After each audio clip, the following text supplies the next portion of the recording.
Dear friends, मैं doctor Navdeep Goyal MBBS DNB Navdeep hair and laser clinic Panipat से। आज हम बात करेंगे। आज एक पेशेंट की क्वेरी आई है इंटरलॉकिंग हेयर ट्रांसप्लांट के बारे में। वो पेशेंट पूछ रहा था कि सर आप नॉर्मल FUE करते हैं कि इंटरलॉकिंग FUE करते हैं आप। फ्रेंड्स, सबसे पहले मैं आपको एक चीज़ कहना चाहूँगा, टर्म्स आप उन्हीं पे जाइए, उन्हीं वर्ड्स पे जाइए जो बुक्स में डिस्क्राइब्ड हैं। कोई भी नए नए वर्ड्स जो आजकल लोग कुछ भी लिख के प्रमोट करते रहते हैं वो सब ऑथेंटिक नहीं है, फेक है।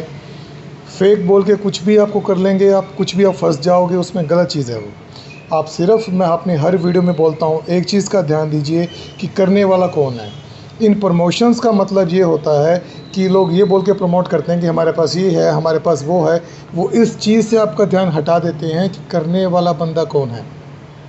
मैं आपको बोलूँगा मेरे पास तो इंटरलॉकिंग है, जैसे टाइल्स लगती हैं वैसे हम आपके बाज़ लगाएंगे, यहाँ लगाएंगे, वहाँ लगाएंगे, ऐसा करेंगे, वैसा करेंगे। लेकिन जब आप हॉस्पिटल में जाते हो तो क्या होता है, डॉक्टर सिर्फ बातें करता रह जाएगा, बाहर OPD में बैठा रह जाएगा और अंदर उसका स्टाफ आपकी सर्जरी करने लग जाएगा। आप इस टाइप के फेक चीज़ों में मत जाइए। आप सिर्फ इस चीज़ पे ध्यान दीजिए कि करने वाला बंदा कौन है, तो ही आपका ऑथेंटिक होगा। प्रोसीजर वही ऑथेंटिक है जो स्टैंडर्ड टेक्स्ट बुक्स में लिखा हुआ है। जो बुक में नहीं है वो कैसा प्रोसीजर, वो उसकी कोई ऑथेंटिसिटी नहीं है, उसका कोई कुछ नहीं है। जो टेक्स्ट बुक्स में मेंशन्ड है आप उसकी बात कीजिए, उससे पूछिए कि आपको बुक दिखाएंगे कौन सी बुक में लिखा है। ऐसे कुछ भी टर्म बना ली, मतलब ऐसे थोड़ी होता है। कल को बोलेंगे जैसे सड़क लगी है, सड़क जैसी आपका हेयर ट्रांसप्लांट करेंगे, ऐसा थोड़ी होता है यार। ये कोई टाइल थोड़ी लगानी है सिर पे जो इंटरलॉकिंग करेंगे आपकी। ये बाल है, आपस में लॉक नहीं होते हैं बाल, ये हमारे ये रैंडम होने चाहिए, बिल्कुल इरेगुलर पैटर्न होना चाहिए। और कोई भी टेक्निक FUE ही बेस है हर टेक्निक का।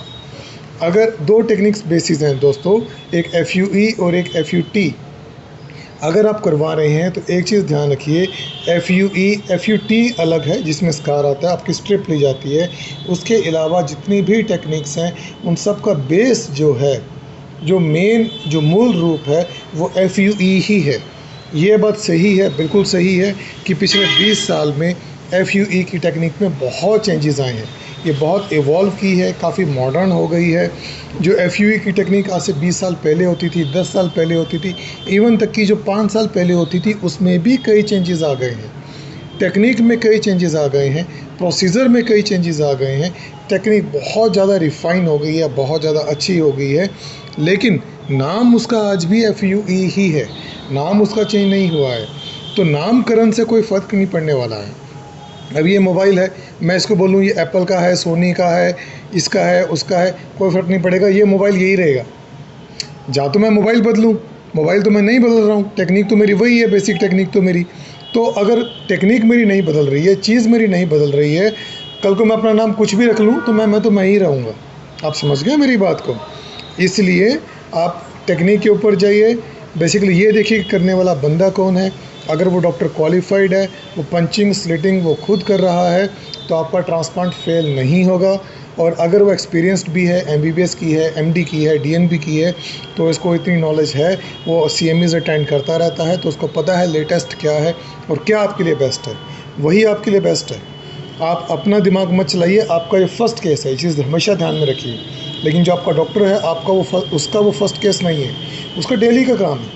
उसको MBBS की उसने 5.5 साल में, फिर उसने MD या DNB की उसने 3 साल में, बीच में उसने कहीं प्रैक्टिस भी की होगी, कहीं SRशिप की होगी, उसके बाद 5-7 साल या 10 साल उसने प्रैक्टिस की होगी। तो 20 साल लगा के वो डॉक्टर बना होगा आपका जो डॉक्टर है। 15-20 साल उसको लग गए होंगे करने में। कोई 5-6 महीने का टेक्नीशियन नहीं है वो कि 5 महीने यहाँ काम किया, 5 महीने वहाँ काम किया, टेक्नीशियन बन गए जी, चलो जी अपना आपका ट्रांसप्लांट कर रहे हैं। आप डॉक्टर पे जाइए, अच्छा काम कराइए, आपका ट्रांसप्लांट फेल नहीं होगा। जो भी आप आज पैसे लगा रहे हैं वो आपके बाद में सारे के सारे पूरे वसूल हो जाएंगे। आपका रिज़ल्ट देख के आप खुश रहेंगे। थैंक यू, धन्यवाद।